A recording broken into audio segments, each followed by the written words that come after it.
Curso Básico de Espiritismo, livro 2, com Tatiana Benites, baseado nos livros da Federação Espírita do Estado de São Paulo, FEESP. Olá, estamos aqui mais uma vez reunidos para estudar, né? Curso Básico de Espiritismo, livro 2, e a gente está na aula 12, que vai falar sobre lei de liberdade. E começa falando sobre liberdade natural.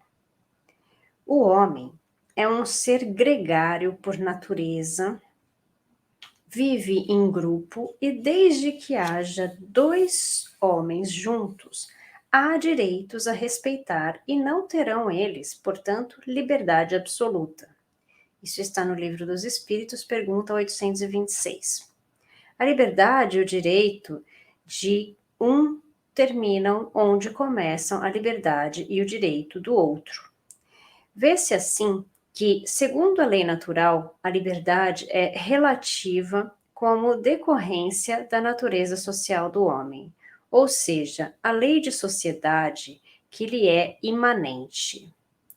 Mas onde está o limite da liberdade? Como defini-lo? Quando saber que se está entrando na seara alheia ou está se aproveitando dela? A resposta está no ensinamento de Jesus. Não façais aos outros o que não quereis que os outros vos façam.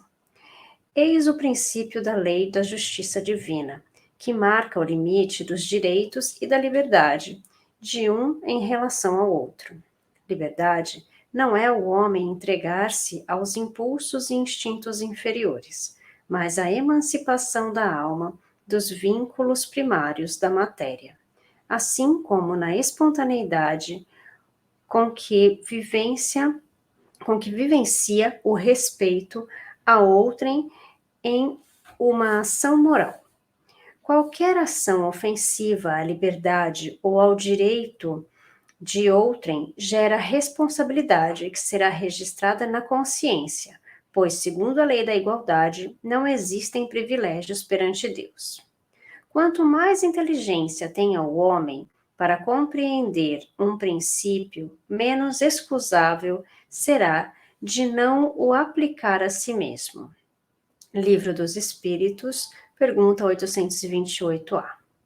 Desta forma, a liberdade é tanto maior para a alma que age segundo os ditames da própria consciência. Por outro lado, quanto mais cresça em conhecimentos e possibilidades neste ou naquele sentido, mais caminhos se desdobram à sua visão, constrangendo-o a vigiar sobre suas escolhas. Escravidão. Embora se tenha liberdade de escolha, de ser e de agir, essa liberdade termina no limite em que ameaça a liberdade do outro. Desta forma, toda sujeição absoluta de um homem a outro é contrária à lei de Deus. A escravidão é um abuso da força e desaparecerá com o progresso, como pouco a pouco desaparecerão todos os abusos. Isso está no Livro dos Espíritos, pergunta 829. Quando o homem fizer melhor uso de sua inteligência e agir, sobretudo, impulsado pelo sentimento autêntico do amor, não mais haverá forma de opressão que gere constrangimentos físicos ou morais. Embora haja sempre desigualdade de aptidões, os mais fortes e os mais inteligentes devem ajudar os mais fracos a progredir e nunca escravizá-los com vistas à ilusão dos poderes terrenos. Liberdade de pensamento. Há no homem algo que escapa a todo constrangimento e pelo qual ele goza de uma liberdade absoluta: o pensamento. É pelo pensamento que o homem goza de uma liberdade sem limites, porque o pensamento não possui entraves. Isso está no Livro dos Espíritos, pergunta 833. Sem dúvida, sendo uma faculdade inerente ao ser humano, o pensar é absolutamente livre. No entanto, importa considerar, sobretudo, o conteúdo dos pensamentos. Pensar é criar. E quando se pensa, criam-se imagens fluídicas que geram consequências maléficas ou benéficas, segundo a qualidade do pensamento. Sob esse aspecto, o homem é responsável por seus pensamentos perante Deus e perante a si mesmo. Liberdade de consciência. A consciência é o pensamento íntimo, que pertence ao homem como todos os outros pensamentos íntimos. Livro dos Espíritos, pergunta 835. Consequentemente, a liberdade de consciência é decorrente da liberdade de pensar. A consciência abrange não só o pensamento, mas o modo de ser, de agir, as normas de conduta, caracterizando assim a individualidade de cada um. Não se pode subtrair a liberdade de consciência dos homens, pois isso implicaria em obrigá-los a agir de maneira diversa ao seu modo de pensar, o que os tornaria hipócritas. Quanto mais elevado o espírito, mais aceita e respeita opiniões e crenças diferentes da sua. A liberdade de consciência é uma das características da verdadeira civilização e do progresso. Isso está no Livro dos Espíritos, pergunta 837. O homem não tem o direito de opor entraves à liberdade de consciência de outros, cabendo-lhe respeitar sem faltar com caridade os diferentes pontos de vista. Escandalizar alguém que, em sua crença, não pensa como nós, é atentar contra a lei de liberdade, pois toda crença, quando sincera e conduz à prática do bem, é respeitável. Já nos casos de crenças reprováveis, por conduzirem o homem ao mal, não se pode modificá-las, pois trata-se de foro íntimo. Pode-se sim reprimir atos que venham a prejudicar terceiros. Nesse caso, não se está atentando contra a liberdade de consciência, pois deixa-se ao indivíduo sua inteira liberdade de ser. No caso de doutrinas perniciosas, deve-se tentar conduzi-las à verdade pela doçura e persuasão, jamais pela força, por imposição ou violência. Bom, terminamos aqui a primeira parte falando de liberdade, né? Todos nós temos a liberdade aí de ir e vir, né? A liberdade de pensamento, a liberdade de consciência. No começo, fala da escravidão, né? Fala da liberdade que às vezes é limitada para nós. E a partir do momento que nós temos mais de uma pessoa no mesmo local, nós temos uma liberdade limitada. Nós temos a nossa individualidade, mas a nossa liberdade termina onde inicia a liberdade do outro, né? Então, o que nós precisamos aprender a ter, é o respeito pelo espaço do outro, o respeito pelo ser do outro, né? Porque quando nós convivemos, nós somos obrigados a conviver com outras pessoas, nós precisamos respeitar que nós somos diferentes, que nós temos espaços, mas que são compartilhados, e para isso nós precisamos fazer ao outro o que nós gostaríamos que fizessem conosco. Que a escravidão não é obra de Deus, a escravidão é uma obra do homem que ainda precisa entender que não estamos aqui para mandarmos uns nos outros, mas sim para auxiliarmos uns aos outros. Uns vêm mais fortes para auxiliar os mais fracos, e não para mandar neles, né? A nossa liberdade de pensamento e a nossa liberdade de consciência.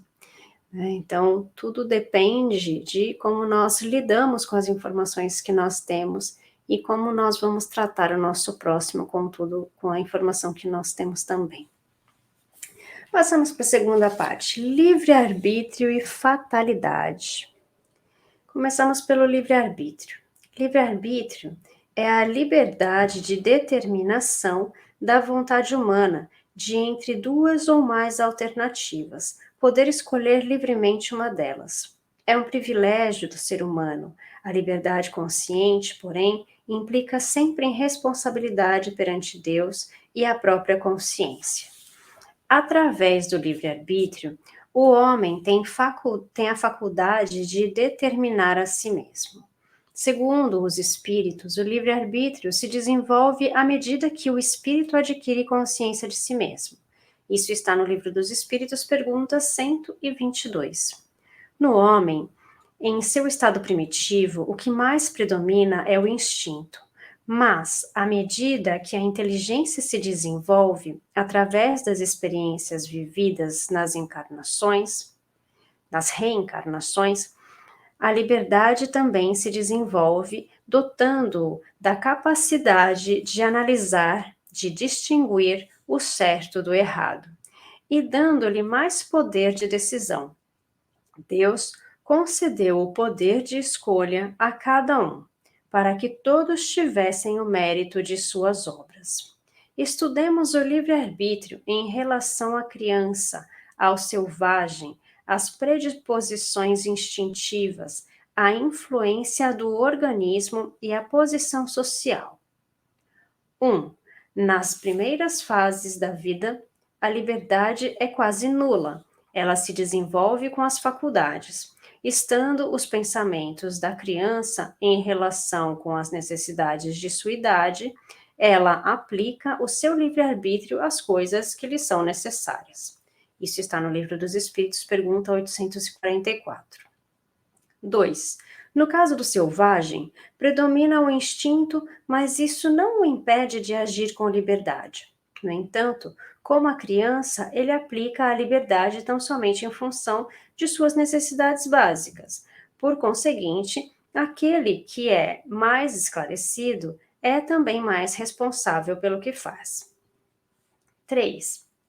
As predisposições instintivas podem ser obstáculo ao exercício do livre-arbítrio, ao impelir o indivíduo, por vezes, a atos repreensíveis, mas não há arrastamento irresistível quando se tem a vontade de resistir. 4. O espírito é certamente influenciado pela matéria, que pode entravar suas manifestações. Isso está no Livro dos Espíritos, pergunta 846.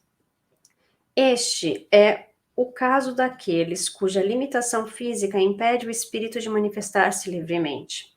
Já nos mundos superiores, onde a influência da matéria é menor, as faculdades se desenvolvem com mais liberdade. 5. Por vezes, a posição social pode ser um obstáculo à inteira liberdade de ação. O espírito pode encarnar em uma situação constrangedora. Cabe a ele valer-se de sua liberdade para esforçar-se ou não para superar os obstáculos. Pode-se afirmar, com efeito, que o espírito, através das sucessivas reencarnações, está destinado à felicidade e à perfectibilidade, através de sua própria conquista, através do exercício de seu livre-arbítrio, isto é, agindo segundo sua vontade, porém, desde que de acordo com a sua natureza espiritual e com a lei de amor que lhe é imanente. Bom, antes de falar de fatalidade, falar um pouquinho aqui do livre-arbítrio, né? Então, todos nós temos o livre-arbítrio. Depende das nossas fases, né? Como ele explica aqui, a fase de quando nós somos crianças, nós temos livre-arbítrio limitado, né? Porque, primeiro, nós não sabemos nem como lidar com o nosso corpo, que nós estamos crescendo, nos conhecendo, obtendo novas informações. Então, a gente vai usar o nosso livre-arbítrio dentro das nossas limitações, dentro do que nós necessitamos naquele momento, né? Então, a criança vai chorar, porque ela tem o livre-arbítrio de fazer isso, né? Ela vai gritar, porque é o que ela sabe fazer naquele momento para conseguir chamar a atenção dos pais para obter o que ela necessita. Então, as questões do selvagem, né? Se ele não tem informações, se ele não tem consciência, ele vai ter o livre-arbítrio de fazer o que ele quiser dentro das limitações que ele tem, dentro das informações que ele tem, né? Então, ele vai usar sempre o instinto para conseguir o que ele necessita naquele momento. E existem limitações físicas, né? Quando nós temos um problema físico, nós também temos limitações das nossas liberdades, do nosso livre-arbítrio, nossas limitações físicas que fazem com que o nosso espírito também se limite. Bom, passamos para a fatalidade. Alguns estudiosos consideram o livre-arbítrio absoluto no extremo oposto. 3 outras correntes filosóficas existem que negam peremptoriamente o livre-arbítrio, a saber, o fatalismo, que considera que todos os acontecimentos estão previamente fixados por uma causa natural, o predestinacionismo, que baseia-se na soberania da graça divina, afirmando que Deus regula antecipadamente todos os atos e vontades de cada indivíduo, e o determinismo, que sustenta que as ações e a conduta do indivíduo, longe de serem livres, dependem integralmente de uma série de contingências a que ele não pode furtar-se, qual o caráter, a cultura, o meio social, a família, a educação e etc. Nesse jogo entre livre-arbítrio e fatalidade, deve-se observar a existência de 2 princípios fundamentais a saber. Primeiro, a lei divina, que rege os homens de forma natural, através da sua imanência em todos os seres da criação, sem impor-se de fora para dentro. Segundo, por outro lado, a livre determinação individual outorga a cada um o direito inalienável de atender ou não à suprema lei divina ou natural. Consequentemente, existe a lei divina natural, que não se impõe inexoravelmente de forma exterior ao homem, mas antes revela-se na própria natureza inerente ao espírito. Assim como existe a liberdade consciencial de atender ou não aos ditames da natureza. A fatalidade não existe senão para a escolha feita pelo espírito ao encarnar-se, de sofrer esta ou aquela prova. Ao escolhê-la, ele traça para si mesmo uma espécie de destino, que é a própria consequência da posição em que se encontra. Isso está no Livro dos Espíritos, pergunta 851. O homem nunca é, portanto, fatalmente conduzido ao mal. Os atos que pratica não estavam escritos, nem os crimes são decretos do destino. O homem será sempre livre para agir como quiser. As situações nas quais encarna foram escolhidas por ele mesmo, embora quando encarnado não possa mudá-las. No entanto, no que se refere às provas de natureza moral, às tentações, o homem é sempre livre de ceder ou resistir. Segundo Leon Denis, não há acaso nem fatalidade, mas sim forças e leis. Utilizar, governar umas, observar outras, eis o segredo de toda elevação. Livre e responsável, a alma traz em si a lei de seus destinos. No entanto, geralmente acha-se mais simples e menos humilhante para o amor próprio atribuir tudo ao destino ou à sorte, do que a nós mesmos. A vida atual é a consequência, a herança de vidas precedentes e a condição das que lhe devam seguir. Ao examinar a causa e a natureza das situações consideradas difíceis, ver-se-á que, na maioria das vezes, são consequências de uma falta cometida ou de um dever negligenciado. Nossas ações recaem sempre sobre nós mesmos, não somente por nossas faltas, mas também pelo bem que deixamos de fazer. Se há fatalidade, às vezes, é apenas no tocante aos acontecimentos materiais, cuja causa está fora de nós e que são independentes de nossa vontade. Quanto aos atos da vida moral, emanam sempre do próprio homem, que tem sempre por conseguinte a liberdade de escolha. Para estes atos não existe jamais a fatalidade. Isso está no Livro dos Espíritos, pergunta 861. Dessa forma, não se pode intervir sobre a realidade material na qual estamos inseridos, mas pode-se modificar e traçar os momentos pelos quais irá passar. A fatalidade, o destino e o determinismo contra os quais tanto os homens se insurgem decorrem basicamente de 3 circunstâncias fundamentais. 1. A possibilidade da escolha feita pelo espírito antes da encarnação, na qual o homem tem a possibilidade de ceder ou resistir aos arrastamentos. 2. De um acontecimento que é quase sempre a consequência de um ato praticado de livre vontade. E 3. De constrangimentos impostos pela força das circunstâncias, tais como determinismo da influência material sobre espiritual nas primeiras encarnações, ação dos flagelos destruidores, períodos cíclicos da evolução e etc. Tais circunstâncias fatais, entre aspas, como vulgarmente entendidas, são sempre um meio que permite ao homem, passando pelas provas, desenvolver sua inteligência, seu senso moral, aumentando-lhe a responsabilidade e, ao mesmo tempo, seus méritos.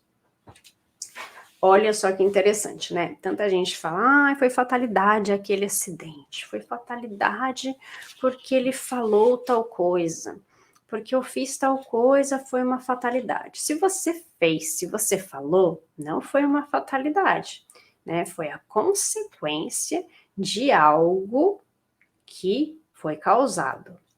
Então, aqui isso deixa um pouco claro, né?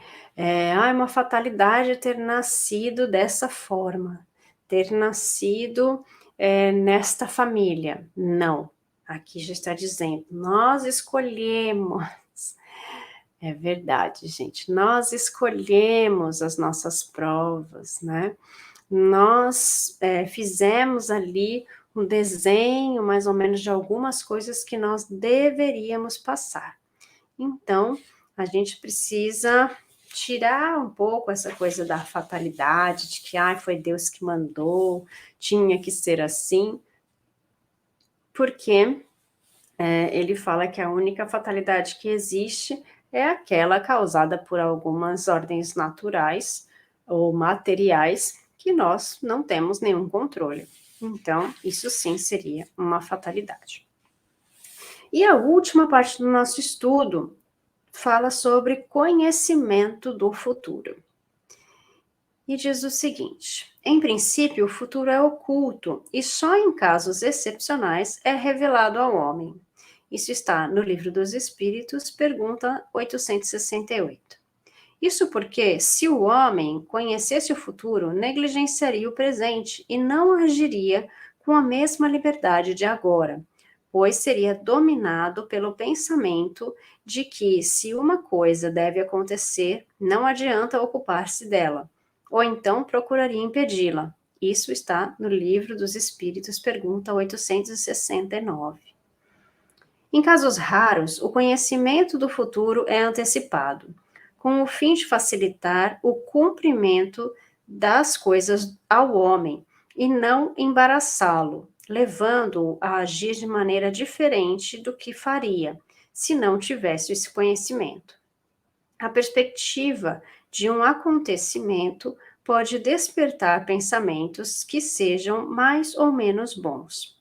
Se o homem souber, por exemplo, que obterá uma fortuna com a qual não contava, poderá ser tomado pelo sentimento de cupidez, desejando a morte daqueles que lhe devem deixar ou então a perspectiva poderá lhe despertar pensamentos generosos.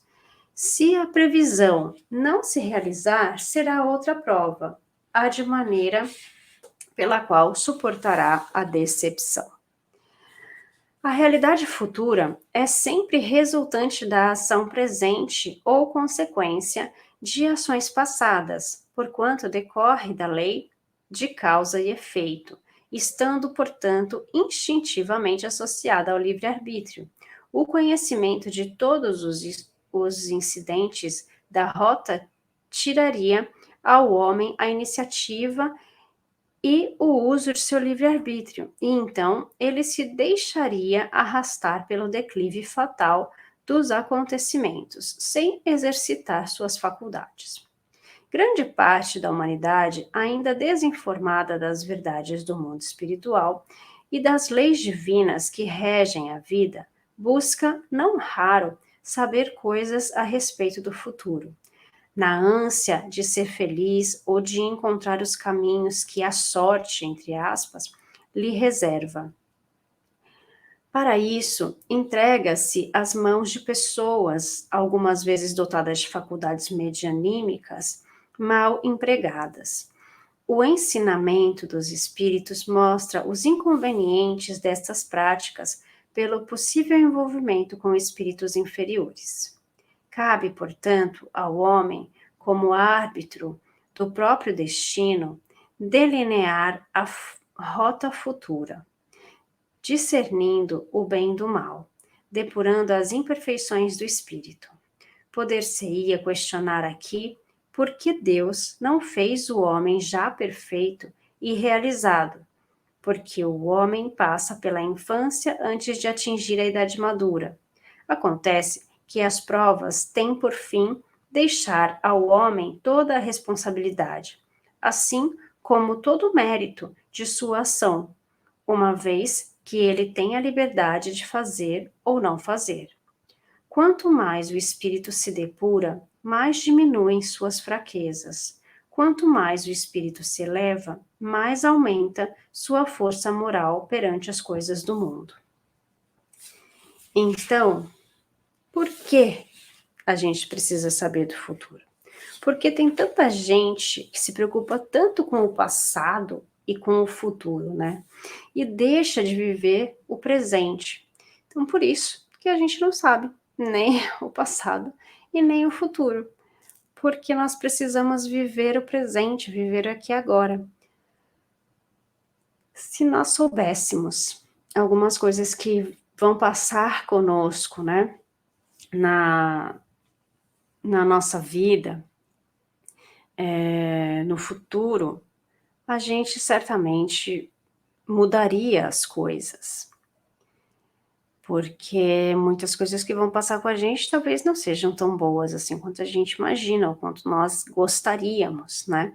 Então a gente não se esforçaria tanto. Então, por isso, nós não sabemos sobre o futuro. Da mesma forma também, por isso que a gente não sabe do nosso passado, porque a gente tem que conviver com pessoas que ainda estão ligadas ao nosso passado, que talvez hoje nós aprendemos a amar, mas que no passado foram pessoas que nós prejudicamos ou que nos prejudicaram, pessoas que não foram boas conosco, que nós não fomos boas com elas, né? Então isso seria algo muito ruim e que nós não evoluiríamos nesse aspecto. Bom, terminamos aqui a nossa aula e espero que você tenha conseguido compreender aqui essas lições, porque na próxima semana a gente tem mais. Um beijo, fiquem com Deus, gratidão, a gente se vê na próxima semana. Curso Básico de Espiritismo, livro 2, com Tatiana Benites, baseado nos livros da Federação Espírita do Estado de São Paulo, FEESP.